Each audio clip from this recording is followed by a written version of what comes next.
فقط یه خیاط حرفه‌ای میتونه آستینی بدوزه که این ایستایی رو بهش بده بدون اینکه اپل به سرشونش دوخته باشه.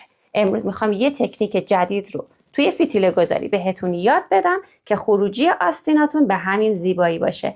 سلام، من مرضیه هستم. به کارگاه کوچیک من خیلی خوش اومدین. برای دیدن این تکنیک جدید تا انتها همراه من باشید. برای اینکه تاج آستینم ایستایی زیبایی داشته باشه، من امروز میخوام از تکنیک فتیله فنری استفاده بکنم. البته قبل از اینکه این تکنیک رو روی لباسم اجرا کنم، یک سری تغییرات رو روی الگوی اولیه‌ام دادم، یک سری کنترل ها رو انجام دادم. من ابتدا فتیله فنری رو بهتون آموزش میدم، بعد اون تغییرات الگو رو هم در انتهای ویدیو بهتون میگم. خب، برای اینکه فتیله درست بکنم برای لباسم احتیاج دارم به یک نوار به پهنای 4 الی 5 سانتی متر از جنس آستری رویال یا پنجه یا سارج. آستری هایی که حالت پارچه دارن مثل آستری های پاناما به درد این کار نمیخورن. جنس پارچه‌تون، آستریتون حتما باید از جنس رویال یا دست آستری هایی باشه که شبیه رویال هستن. خب، بلندی این نوار میتونه به اندازه 20 سانتی متر یا بیشتر و یا حتی کمتر باشه. شما یک بار اگر برای یک آستینتون این فتیله رو آماده کنین، دستتون میاد که توی آستین‌های دیگه چه مقدار نوار احتیاج دارین. من فعلا 20 سانت نوار رو برش زدم و پهنایی که در نظر گرفتم پهنای 5 سانتی متره. این پهنا میتونه کمتر هم باشه، ولی من 5 در نظر گرفتم که اگر تو مراحل اتوکاری آسترم جمع شد، پهنای نوار من کم نیاد. خب، حالا من باید این آستر رو لای بزنم. در ضمن این قسمت نوار رو شما نباید از قسمت اوری به پارچه در بیارید. من قبلا توی آموزشی که برای فتیله گذاری بهتون داده بودم میمدیم نوار فتیله رو از اوری به پارچه در می آوریم، ولی توی این روش نیازی نیست که این نوار از اوری به پارچه باشه. میتونه از راه یا بیراه پارچه باشه و بهتره از قسمتی باشه که کشسانی کمتری داره. حالا من باید این نوار رو 6 یا 8 بار لایه کاغذی بچسبونم. حتما هم باید از لایه کاغذی استفاده کنیم. لایه های پرشین یا لایه حریر به درد کار ما نمیخورن. لایه اول رو که میخوام بچسبونم، اینجا الان پشت پارچه است، اینجا روی پارچه است. به پشت پارچه میچسبونم. پهنای لایه کاغذی که برش زدم دقیقاً اندازه پهنای نواره، یعنی کل این لایه رو، الان این قسمتی که چسب داره رو میچسبونم روی پارچه.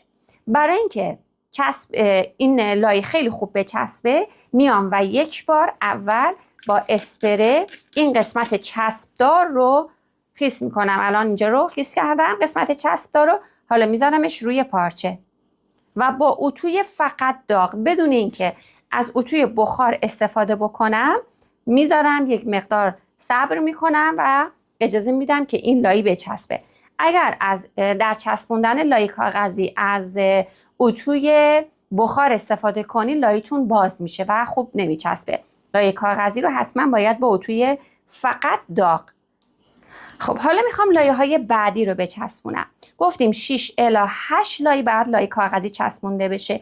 بسته به این که گرم پارچه شما چقدره، تعداد این لایه ها تغییر میکنه. توی پارچه های گرم پایین 6 لایه، متوسط 7 و ضخیم 8 لایه ما لایه کاغذی میچسبونیم. من پارچه مخمل شنل ضخیم، کل پارچه هم لایه کوبی شده، پس 8 بار لایه میچسبونم. لایه دوم رو که میخوام بچسبونم، دیگه نیاز نیست دوباره کل این قسمت رو لایه بچسبونم، فقط میام قسمت وسطش رو لایه میچسبونم. الان دیگه میتونم از لایه های کاغذی استفاده کنم.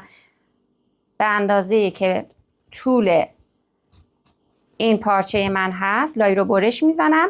دوباره این قسمت پشتش رو که حالت چسب داره رو اسپری آب میزنم. اگر اسپری آب نزنی چسبش فعال نمیشه، خشکه و خیلی به سختی چسبیده میشه.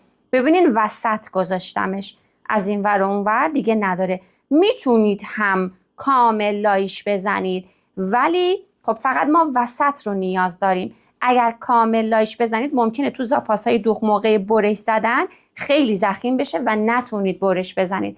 پس من فقط این قسمت وسط رو دوباره فقط با اتوی داغ این رو میچسبونم. خب، لایه بعدی دوباره به همین اندازه همون کارهایی رو که کردم تکرار میکنم. قسمت پشت اسپره، این لایه روی این لایه، دقیقاً روی همدیگه و مجدد اتوی فقط داغ. من تا 7 لایه از این لایه میچسبونم. 1 لایه که زیر دارم 7 تام از این باریکا میچسبونم، میشه 8 لایه. میام و ادامه کار رو با هم دیگه انجام میدیم. خب تمام لایه ها رو چسبوندم. حالا از وسط این رو تا میکنم و اتو میزنم.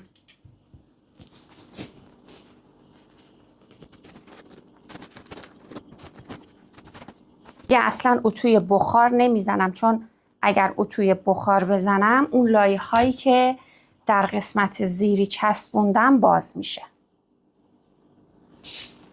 خب حالا باید از این لبه‌ای که 2 لایه بسته است به فاصله نیم سانت روی این نوار من یه دوخت بزنم. بریم دوختش رو با هم انجام بدیم.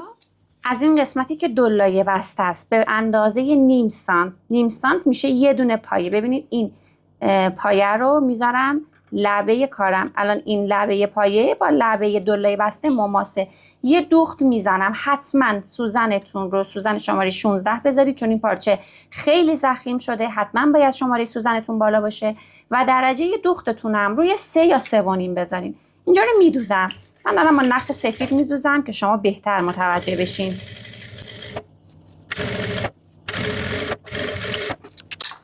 ببینید از 2 لایه بسته این دوخت نیم سانتی رو زدم. حالا باید اضافاتش رو قیچی کنم. از این خط سفیدی که دوختم، از این دوختم به اندازه 5 تا 8 میل میام بیرون و بقیهش رو قیچی میکنم. حالا چه موقع 5 میل چه موقع 8 میل، ببینید بستگی داره به پهنای زاپاس حلقه و آستین شما. شما تو این مرحله دیگه آستین رو به تنه لباستون وصل کردین، سردوزش رو انجام دادین، همه کاراش رو کردین. حالا ببینین چقدر زاپاس دارین. هر چقدر که زاپاستون بود، این فتیل فنری شما در نهایت باید 2-3 میل از اون بیشتر باشه. من وقتی حلقه رو به تنه وصل کردم، زاپاس دوختم 1 سانت موند. بعد از اینکه سردوز کردم 1 سانت زاپاس دوخت موند. الان من میخوام 8 میل اضافه تر از این خط بیام و علامت بزنم. این 8 میل و این 5 میل میشه 13 میل، یعنی 1 سانت و 3 میل که 3 میل از زاپاس دوخت من بیشتره. پس ببینید الان از این خط من میام به اندازه 8 میل علامت میزنم. اینجا سر تا سر یه علامت از این خط سفید رنگ دارم 8 میل علامت میزنم.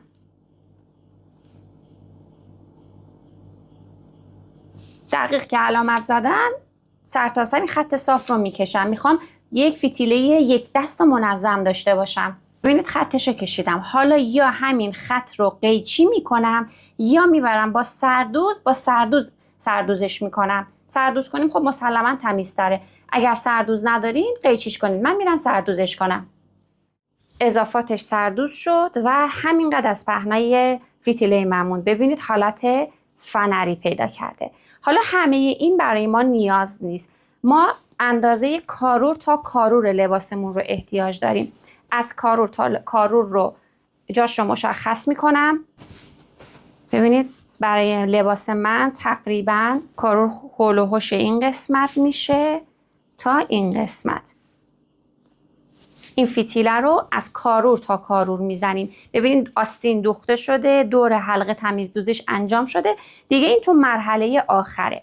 خب این فتیله رو جوری باید داخل آستین بذارم که این قسمتی که 2 لایه بسته داره بره به سمت داخل آستین. ببین الان اینجا داخل آستینه، بره به سمت داخل آستین. این قسمتی که سردوز کردم روی درز حلقه قرار بگیره. یک سرش رو میذارم روی قسمت این سر کارور، چون حالت فنری داره خیلی قشنگ فرم حلقه آستین رو میگیره. ببینین داره فرم میگیره شبیه حلقه آستین بدون هیچ کششی.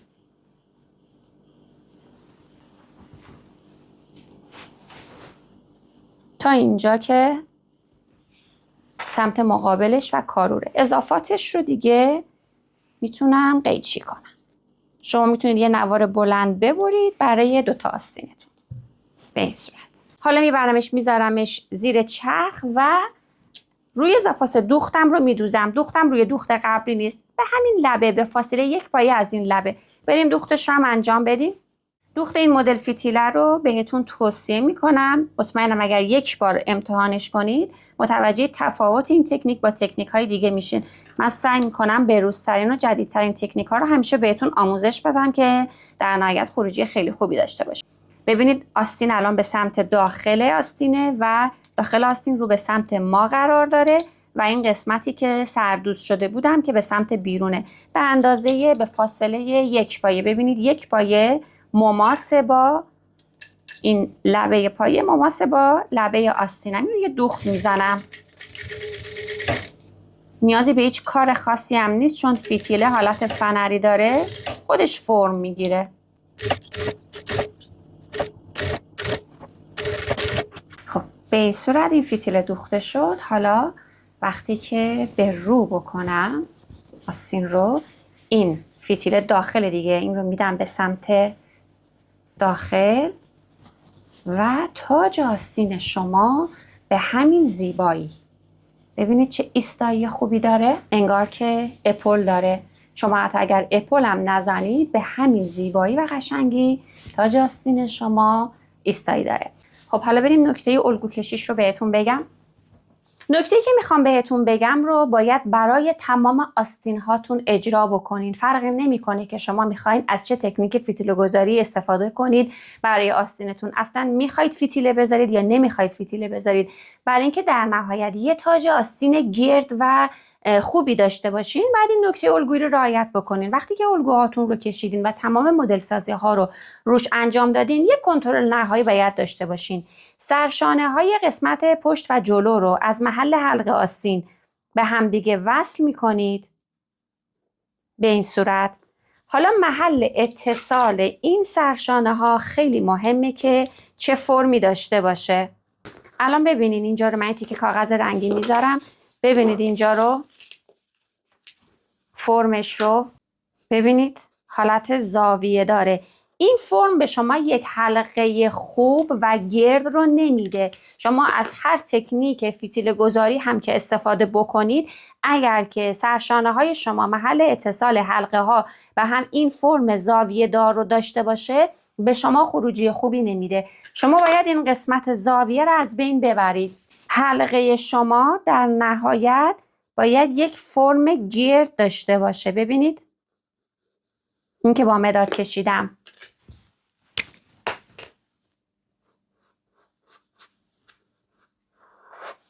یک کوچولو به سرشانه‌تون اضافه میشه، شاید به اندازه نیم سانت باشه، ولی همین نیم سانت خروجی شما رو درستش میکنه. پس حالا میام از محل سرشانه ها این رو قیچی میکنم، این اضافات رو میچینم. ببینید اینقدر به حلقه آستین اضافه شد در قسمت جلو، اینقدر هم به حلقه آستین پشت. ببینید وقتی کنار همدیگه قرار میگیره یک فرم هلال یک دست داره. این رو خیلی دقت کنید موقعی که دارین الگوهاتون رو میکشین تا خروجی آستین هاتون خوب باشه. شما اگر حالت نوک‌تیز داشته باشه قسمت بالا، توی حالت اولیه قسمت تاج آستینتون به سمت بالا میکشه و شما بعد میبینین آستین تمام نکاتش رعایت شده ولی ایستایی خوبی نداره. خب من قبلا یک مدل دیگه فتیله گذاری آستین رو بهتون آموزش دادم، هرچند که این مدل امروزی تکنیک بسیار جدید بود ولی اون هم یک روش قدیمی و پرکاربرده. اگر که دوست دارین اون روش رو هم یاد بگیرین، ویدیوی بالا رو حتما ببینید.